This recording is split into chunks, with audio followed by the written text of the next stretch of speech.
Thank you very much, Rebecca. Yes, I went and saw this movie yesterday in Washington State. I know that you and Bill went and watched it yesterday as well, but in Utah, same movie, watched in different states, but we did it for the purpose of having this discussion this evening, which will be, at least my presentation part, will be more in the way of a movie review. This is Radio Free Mormon at the movies. Not only should you not watch this unless you want to hear spoilers in the movie, a lot of what I have to say probably won't make a lot of sense to you unless you actually have seen the movie. So I wanted to go through a few introductory or precatory comments. First, there's some pictures, though.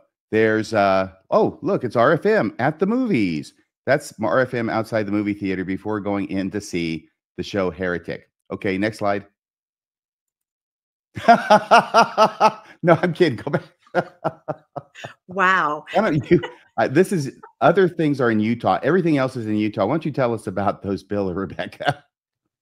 Rebecca, go ahead. Oh, yeah. Well, John DeLynn, kind of at the very last minute, decided to host a premiere at a venue called Broovies, which is kind of a pub/movie theater.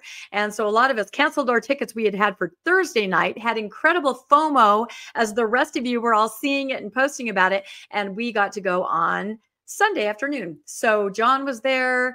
The picture of me right there eating popcorn, I'm by the wonderful Martine and Lila.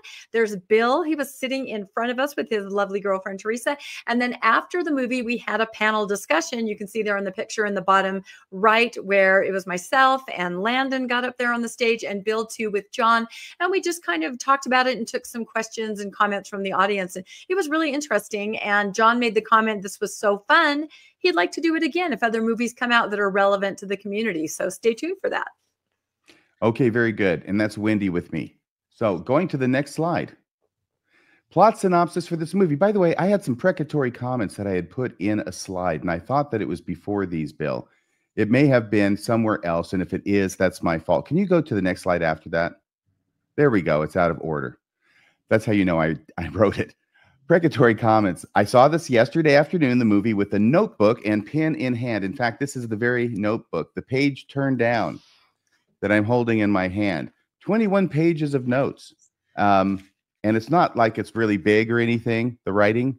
The amazing thing is that I was very worried as I was writing this down that I would be able to decipher it once I got out of the movie theater, because it's hard enough for me to read what I've written when I can see what I'm doing. But I managed to be able to figure it out. I just put main concepts down and fleshed it out over several hours this morning into what is going to be a New York Times book review, I think. I also wanted to say I studiously avoided reading or watching anybody else's reviews of Heretic so as not to be influenced. So if your ideas end up being some of my ideas, I didn't steal them from you, I promise. And if my ideas are different from your ideas about the same thing in the movie, if you see it differently, that's number 4, right? I make no claim that what struck me in the movie is the only way to view this movie, only that this is how it struck me the day I saw it. Others will see different things, and that is all to the good. That is what makes film something more than just a movie. This film, it makes it cinema. So it's a very thought-provoking movie. It provokes all sorts of thoughts, and I know that Rebecca has some thoughts that did not occur to me that she's going to be sharing with us at the end of this particular review. Plot synopsis. 2 Mormon missionaries, Sister Paxton and Sister Barnes, somehow get lucky enough to track down Hugh Grant, playing Mr. Reed. Mr. Reed invites them into his trap of a house by assuring them his non-existent wife is in the kitchen, making blueberry pie. Only for the missionaries to find out his wife isn't real, and only when it's too late, though, and the front door is locked from the inside. Mr. Reed then leads the 2 missionaries on a path of discovery about their beliefs in God, with a view toward converting them to his own particular viewpoint that the oldest and truest religion is that of control. Sister Barnes dies as a result of Mr. Reed's instruction, and only Sister Paxton survives to tell the tale. Or does she? Here's a slide with a poster from Heretic. I have a number of slides in between the slides of the review. Now, I did do a brief survey. I didn't watch any of these. The apologist's response to this movie. There's a heretic reaction over at, it used to be, what is it now? It's Saints Unscripted, right? It used to be Three Mormons. Now it's Saints Unscripted. They're in the bottom left. And then you've got Book of Mormon Central coming out with Jasmine Rapley. And over there's a screenshot that I got from her actual video. So the big thing that at least she's doing, that some apologists are doing, is they are going into paroxysms, pointing out what they think was wrong in the movie. Next slide, please. At least one apologist goes off the rails on all the details they think Heretic got wrong about the Mormon religion, as if Heretic were made to teach people the missionary discussions. This is like complaining about The Winter's Tale, which I believe you saw recently, Bill, because Shakespeare has a shipwreck on the shore of Bohemia, a famously landlocked country. So the response is, oh, well, there's no actual shore to Bohemia. This is a ridiculous story. No need to take it seriously. And by the way, this author is so dumb that I don't need to read anything else that he's written, for that matter, as well.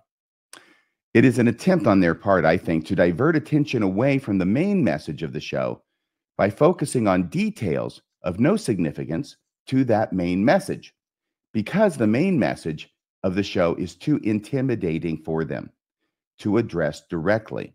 It is like arguing about the number of razor-sharp teeth contained in the jaws of a rapidly approaching great white. And that's how that might look.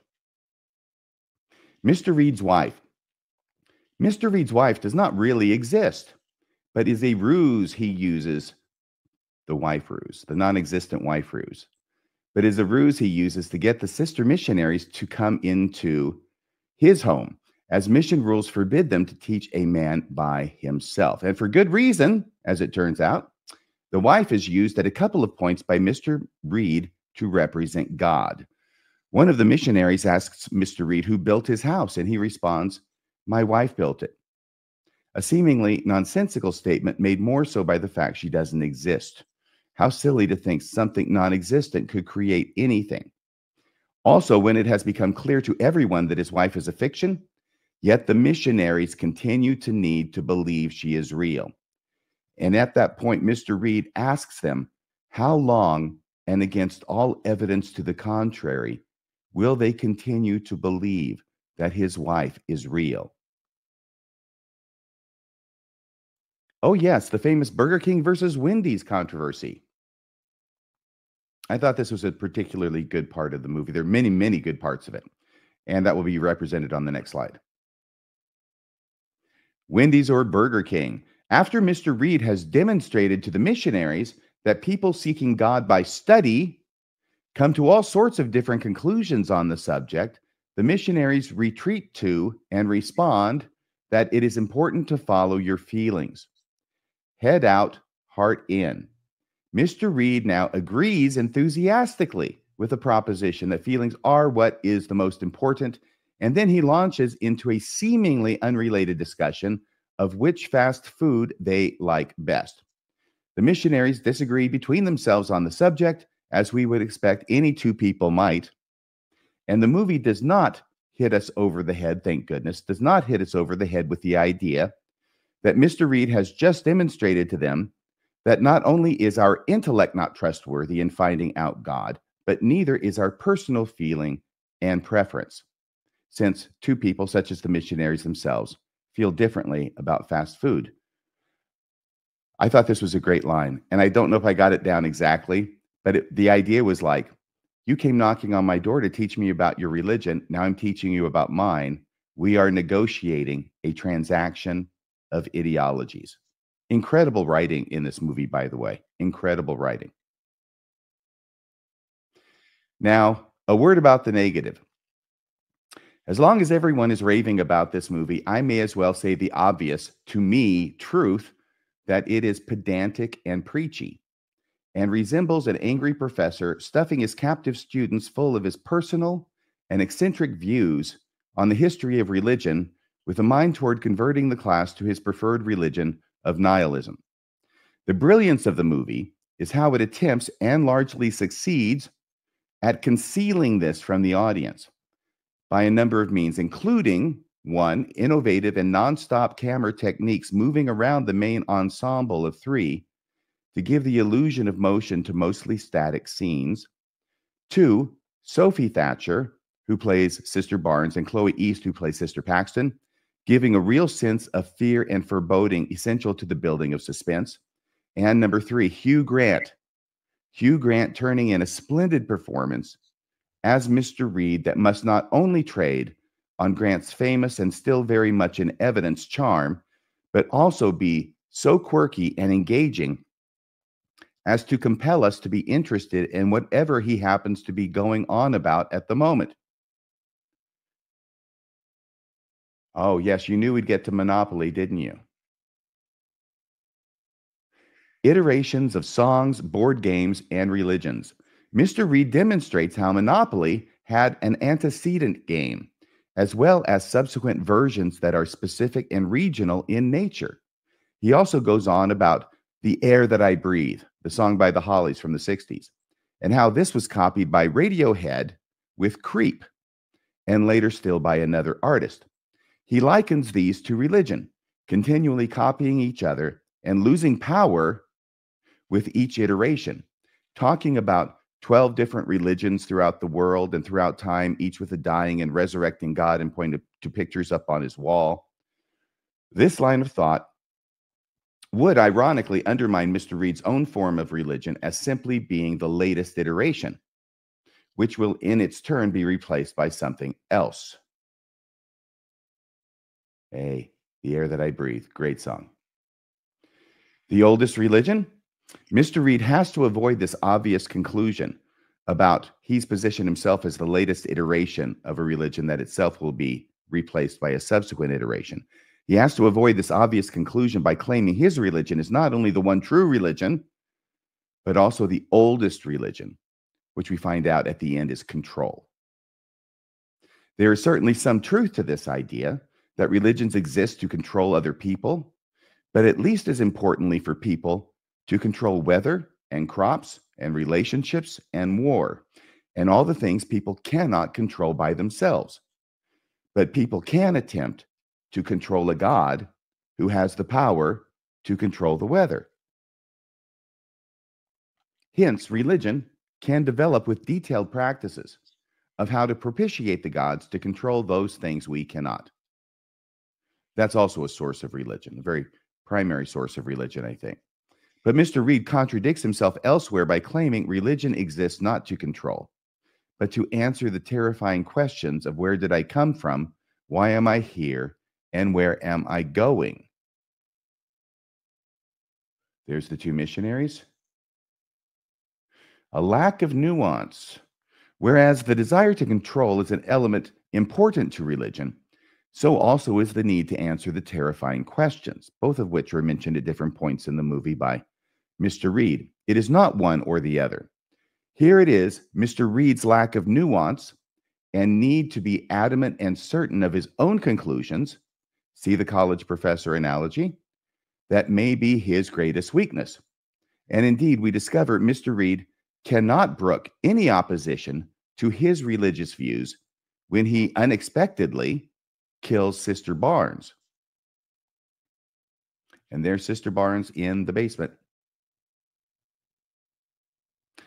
Sister Barnes pushes back. Sister Barnes is the one to push back against Mr. Reed when he is declaiming about how all the religions are the same as Christianity with their dying and resurrecting gods by pointing out that he has focused only on the she points this out. She points out that he has focused only on the similarities and ignored the differences, even going so far she does as to gesture at his picture of Horus on the wall and saying one of the gods even has a freaking bird head. I was glad to see anybody push back against Mr. Reed's didactic sermon at this point, and it took Sister Barnes to do it because Sister Paxton was too meek and mousy to say a word. And there they are again, those two missionaries. The religion of control. Mr. Reed marks two doors as belief and unbelief and says that one of them leads outside to freedom and they are to choose based only on their feelings or prayer, which they believe. They don't get to study or anything. They just have to choose it, sort of like the way we choose religions, right? Sister Paxton is prepared to go through unbelief, trying to outsmart Mr. Reed. But Sister Barnes wants to be true to herself and go through the door marked belief. After finding out that both doors lead to the same oubliette after all, Mr. Reed sees he cannot control Sister Barnes and kills her.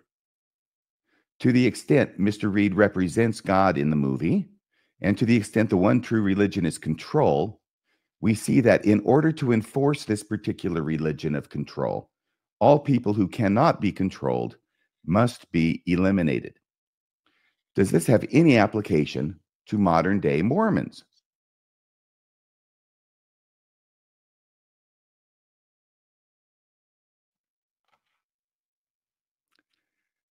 Next, please. The death of Sister Barnes. Sister Barnes' death is a shock because she is the strong one, the one who is brave enough to oppose Mr. Reed, the one who insists on being true to herself by walking through the belief door. We have been acclimatized to the idea that Sister Barnes is the one who will be the hero. She is the one who will survive. But these are the qualities that get her killed. And we are reminded with a jolt that in real life, people like Sister Barnes' qualities and courage, people with Sister Barnes' qualities and courage are admired, but they are also often the first people in line to be hanged. It is meek and mousy Sister Paxton who comes up with a better way, and her way appears to be to play the game until the time is right. And by the way, that ends up being as big a surprise as Sister Barnes getting killed. Another word about nuance. It could be said that not only is a lack of nuance Mr. Reed's weakness, but also that of Sister Barnes. And it is this lack of nuance they share that leads to their deaths.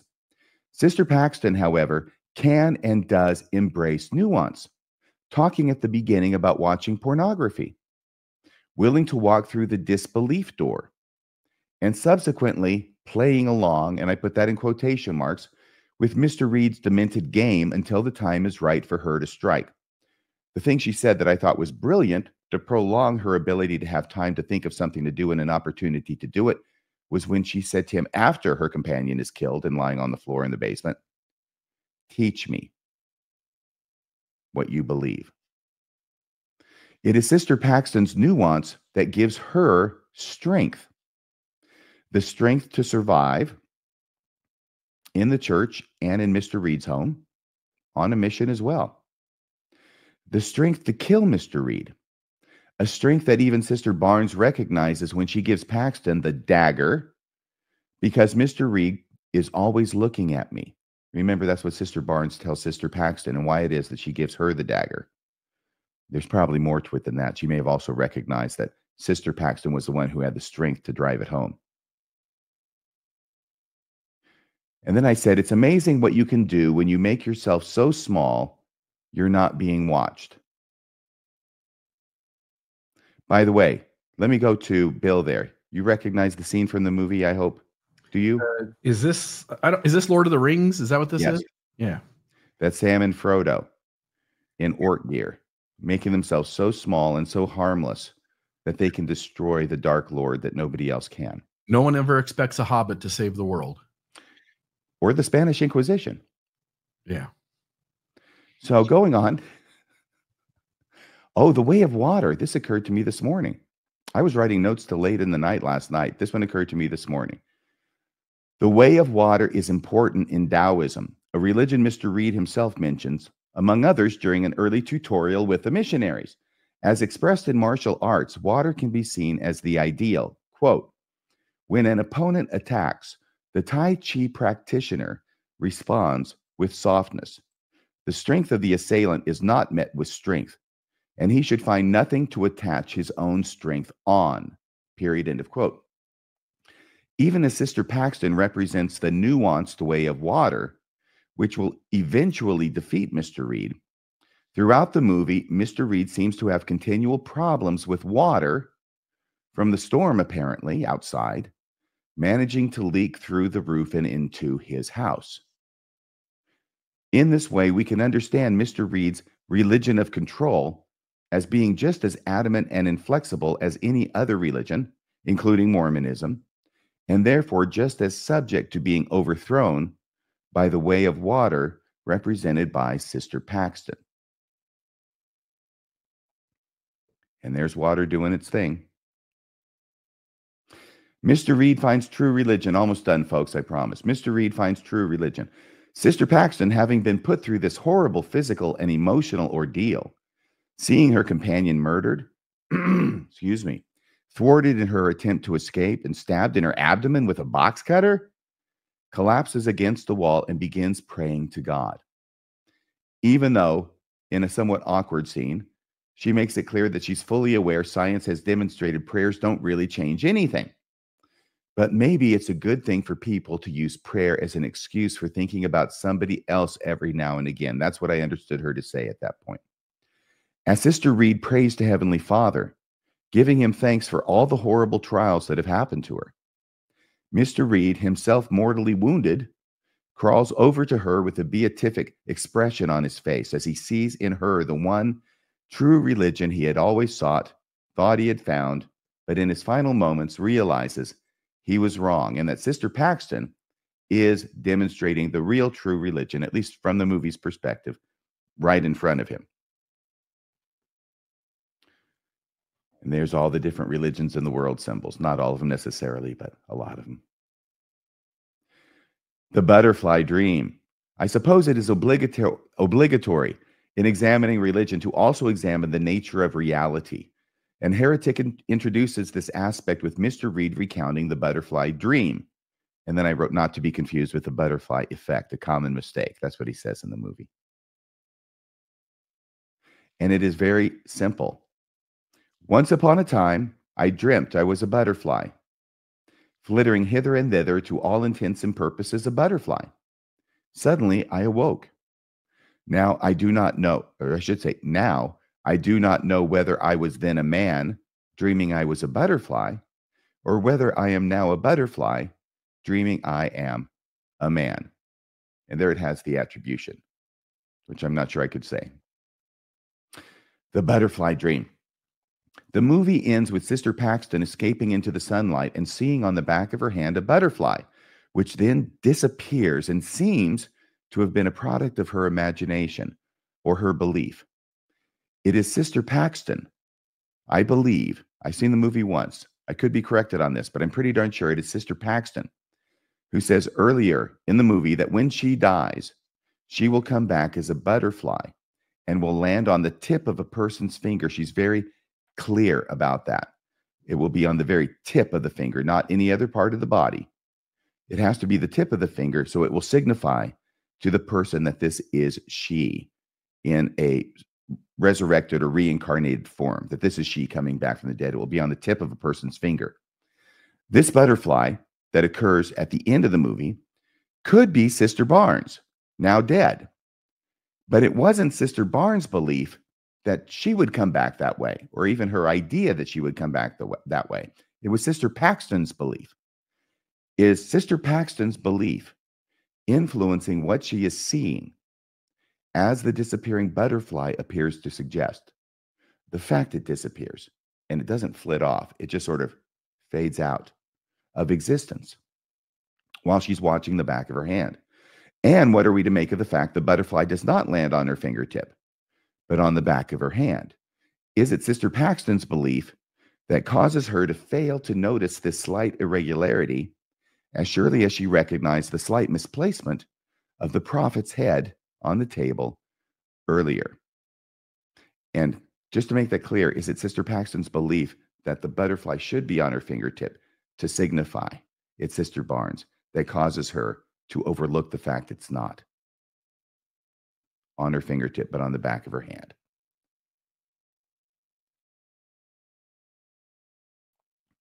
The end of Mr. Reed and the end of this review.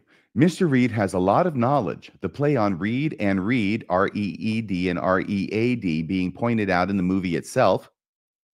And he seems to think he has found out the truth through his study alone. But real religion cannot be found out by studying, the movie seems to tell us, as Mr. Reed learns in his last moments from Sister Paxton. And all Mr. Reed's disdain for dying and resurrecting gods early on in the movie, and later his demonstrations of resurrected humans, of trying to resurrect humans who adamantly remain dead, all of that is turned on its head when Sister Barnes does figuratively resurrect after being murdered by Mr. Reed, only to save Sister Paxton from Mr. Reed by hitting him in the head with a piece of wood containing 3 protruding nails. A reference to Jesus' crucifixion that could have been made only more obvious by putting a crosspiece on the board she swings. Always look on the bright side of life. Conclusion. There is much that could be said about Heretic, and I am sure much has been and will continue to be said about it. What I have said is not everything that has occurred to me, and I'm sure others see things in it that would never have occurred to me, or may see things I interpret one way in a completely different way. This is one of the hallmarks of a work of art. Heretic is a thought-provoking movie. The creators have certainly done their homework, not only about Mormonism, but about religion and God in general, and monopoly.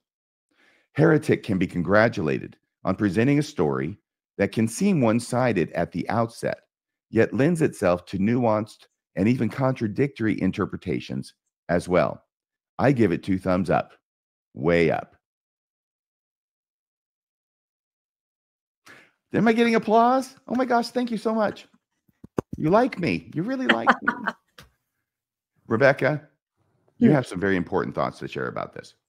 Well, my first thought is that I've talked to so many people and texted and messaged with so many people that have seen this, like dozens. It's all anybody's talking about. And everybody seems to have a different take on it, which, as you said, this is the hallmark of an extremely provocative movie, which that particular studio is known for. I don't know if any of you guys have seen Lighthouse. Oh my goodness, so many great movies come out of that studio, but everybody sees something different and they seem pretty confident and secure that that's how it is. But then you talk to someone else and they're like, no, this is what it is. So it's almost like, what does an elephant look like, right? Everybody's touching a different part and describing something. So, and everybody's point of view is completely valid because you take, yes. I'm sorry.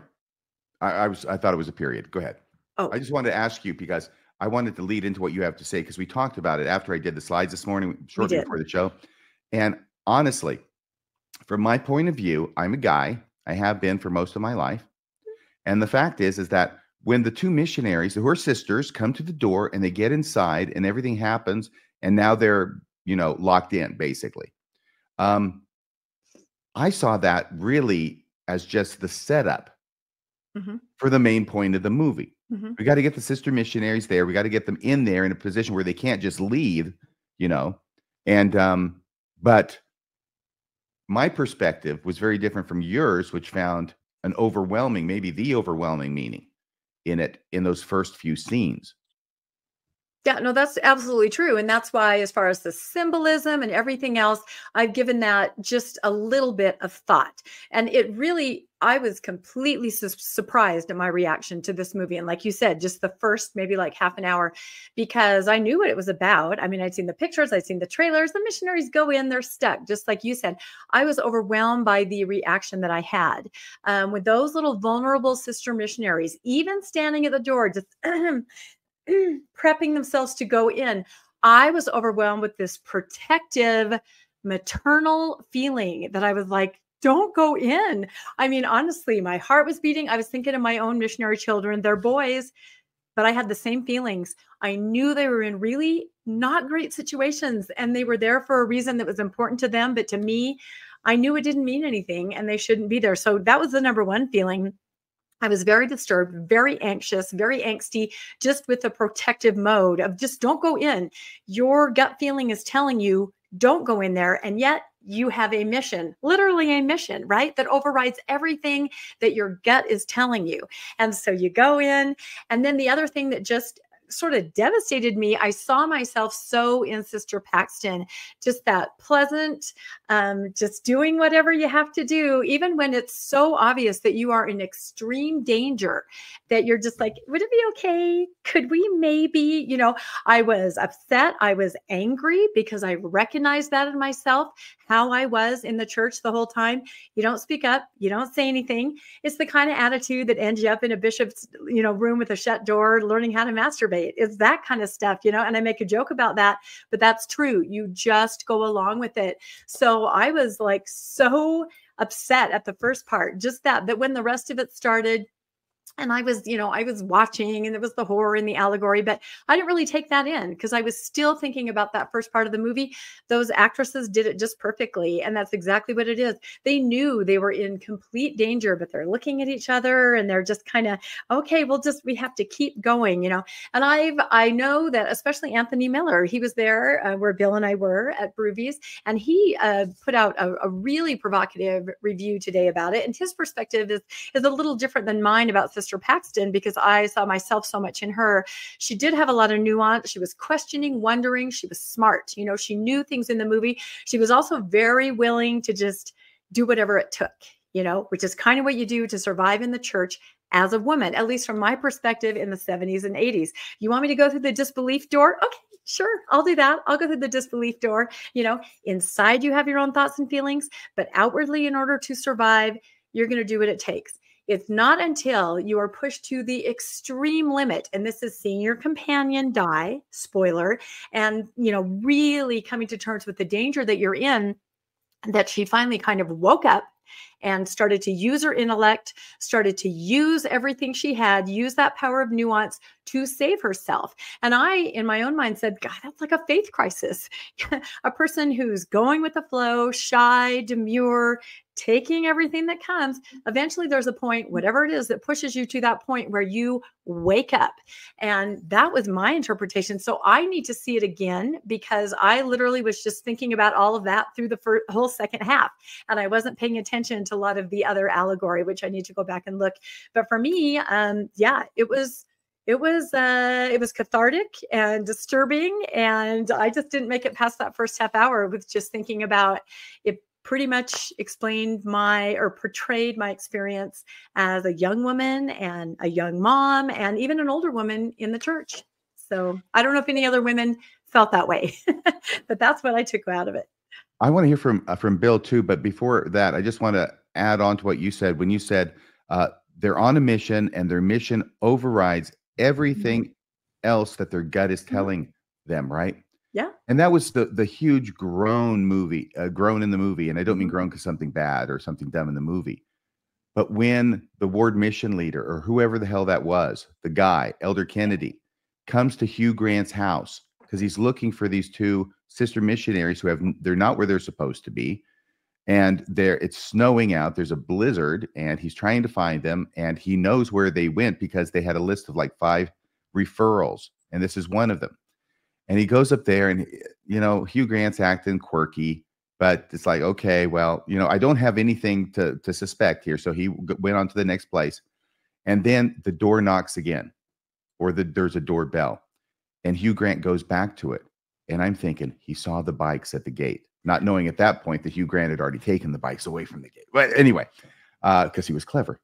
But he's back there at the door and you're like, he knows. He figured it out. And then he says, I'm sorry to bother you again, but I would be remiss if I didn't ask you one question. And Hugh Grant's going, gulp. Okay, what? And Elder Kennedy, an adult man, produces a pamphlet from the church and says, would you like to know more about the Church of Jesus Christ of Latter-day Saints? Or would you like to read this, or whatever the hell it was? And Hugh goes, oh, yeah, sure, absolutely. I'll read this very thoroughly. And the guy leaves. And that was another illustration, right? That was like, oh my God. Oh, because this guy thinks giving this crazed murderer a pamphlet about his church is so important that he can't see what's right in front of him. Yeah, exactly. And, I was talking to Maven about that today, and she had the very same observation, just like that unfortunately the priesthood, whatever, often overlooks exactly what's happening with women that, need to be empowered, need to be seen, need to be heard. So again, so many people that I talk to and so many different interpretations, which is the mark of an extremely provocative, Oscar-worthy movie. There is Oscar buzz for the movie and for Hugh Grant. And I think it deserves it, because look how we're talking about it nonstop. And look at the emotion, strong emotion. Everybody emotes when they talk about it. They're not just going, yeah, it was great, I thought it meant this. Like, people are really talking. Yes. Yes, absolutely. Bill, did you have something you want to add here? I've been ignoring you. No, you're good. A few things. So the movie starts off as a psychological thriller, and I really thought we were going to get through the whole movie with Hugh Grant really doing nothing that he could be criminally prosecuted for. Like, my front door's locked. There's nothing wrong with that as long as I can get you all the way through the house and you go out the back door and you're fine and nobody actually hurts you. Then, and I thought the whole movie would be about sort of faith or disbelief and sort of cornering these two sisters into deconstructing their religious beliefs. When it turned into a horror movie, I was not ready for that. And it caught my body off guard. I felt a lot of things as that happened. And I usually am not bothered by horror movies. There's very few scary movies that I'm actually have any sort of emotion inside me that my body's telling me to be scared in any way. But this one got me. What was the first thing that happened that turned you? Oh, it was the throat getting slit. I mean, it goes from a psychological thriller to a horror movie like that. Yeah. The next thing I notice is the title of the movie, Heretic. In reality, all three characters are heretics. One is using birth control, so she's sexually active. One doesn't believe that prayer works. And the third one claims to sort of be an atheist, but then he uses the same techniques that religion uses. And so he's a heretic of sorts as well. And so who is the heretic? It really is all three of them. I was a little perturbed by the beginning of the movie, only because I thought if there's any desire, and it's obvious the movie, by the time the movie's over, you realize this really isn't meant for believing Mormons at all. The opening scene has these two sister missionaries being anything but Orthodox, kosher, by the book Latter-day Saints. And I think that sort of starts off the movie as a turnoff to anybody who comes to the movie as a believer, sort of sensing whether this portrays Mormonism accurately or not. And then the last thing I'll say, the idea that the one true religion is control. And there's a particular moment in the movie that really struck me. It's when all these old ladies, or maybe they're not old, maybe they're not, but a bunch of women who look sort of scary. They've sort of been kept in cages down in the basement. And he gets like some bush trimming scissor things. And he goes up. They put their finger, one puts their finger out and he's just cutting their fingernails off. But, as it's going on, like, oh, someone's going to lose a finger here. It strikes me that there's a sort of trust in the members of the church, per se. Because I think on some level, these women in the cages are the ones who are locked away, who don't have much choice. They've been brainwashed. They're the members of the church. And they stick their finger out and he's cutting fingernails. He cuts 3 of them, 4 of them before. And there's a level of trust that he's just here to cut my nails, probably because he's cut their nails 50 times before. And then suddenly he cuts off the finger, at the second knuckle, and it falls to the ground. And it's how gullible we are when we're in a believing mindset, that whatever the patterns are, whatever the habits are, we just trust that things are going to be the way they are. And then I'll say this about the control, and then I'll stop. The one true and only living church with which the Lord is well pleased is control. They all use it. And while this movie may not have portrayed all aspects of Mormonism accurately, and may have even made some connections to other religions that could be challenged a bit, I think any believer in any religion who sits with this movie and really allows it to sort of work on them might, for the first time in their life, begin to think, like, where am I controlled in my life? And for whatever the movie does, right or wrong, if it prompts people to think about how they've been controlled in the past, or to consider how they might be being controlled in the here and now, then the movie deserves a standing ovation. Very good. Very nice. I like that. Back to you, Rebecca. I was going to say, I'm kind of following the chat right here. People are talking about the birth control, and they are pointing out there are many reasons women could be using birth control that is not, because they're sexually active. It could be, help with a menstrual cycle. It could be there from previous to the mission. There's lots of different reasons. So, and then people are also wondering, and I know a lot of faithful apologists were complaining, why was that elder alone? Well, my co-host Landon and I talked about that. We feel he's a ward mission leader. You see him established in the church. He's cleaning the church. He's a little too old to be an elder. And so I feel like, and the tag just represents the mission is coming to look for them, which sets up exactly what you described, RFM, with that, scene where the church can't help, the mission doesn't care. The mission is more important than really digging in and sensing there might be something wrong and people in danger. So anyway, lots of things to talk about in that, though. So thank you for your review, RFM. And I think you're probably going to do your own episode on this, aren't you? A longer, in-depth look at it. I think this is probably as in-depth as anybody could stand. You think this is it? Well, I don't know. Well, we'll have probably to overdone it already. I don't think so. I'm telling you, every post today is about Heretic. Every message everyone's getting is about Heretic. And like I said, Oscar buzz already, especially Hugh Grant. A lot of people are saying nobody could have played him but Hugh Grant. Anybody else might have been a cartoon character. They would have perhaps jumped the shark. He was just able to do it with whimsy and then just in for the kill. So, and I agree. I love Hugh Grant. He's very versatile. The thing about Hugh Grant that he did that I don't know of anybody else who could have done it as well as he, if at all, is that anybody else saying those lines and doing those scenes, how do you not come off as pedantic and preachy to the audience? He did it in such a self-effacing kind of Hugh Grant, charming, oh, well, I guess I just said that. Oh, kind of way that it was endearing. And if I had had a professor like that in college, I would have been the happiest college student in the whole state of Texas. Yeah, I think it's endearing until your throat is slit with a box cutter. Isn't that how it is? Whether that's a metaphor or not, I don't know. So, all right. Well, there'll be more, I'm sure, that comes out about Heretic, and I believe this buzz will continue well into the new year. So that's great. And I did find out today that the phrase Fanny Alger has jumped in searches on Google. So already people, I'm guessing it's not post-Mormons that are looking that up because we're familiar, but never Mormons, maybe some faithful Mormons are wondering, what was that line Hugh said? Who's Fanny Alger? So yeah, I posted a graph if you guys want to check it out where the line's kind of like, whoa, on November 7th, it just skyrockets. So this movie has given everybody a lot to think about. We're going to have to hand it back to you, but honestly, that does make me think all of a sudden, not only do I not look at it from the point of view of a woman, like you were able to and tell us all about, I didn't look at it from the point of view of being a true believing Mormon who goes in there and hears this stuff for the first time. I'm just sitting there looking at it going, oh, that was well put. He knows about that. That's good research. Okay.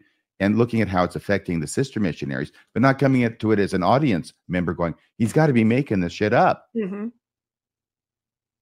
And that's when you go to Google.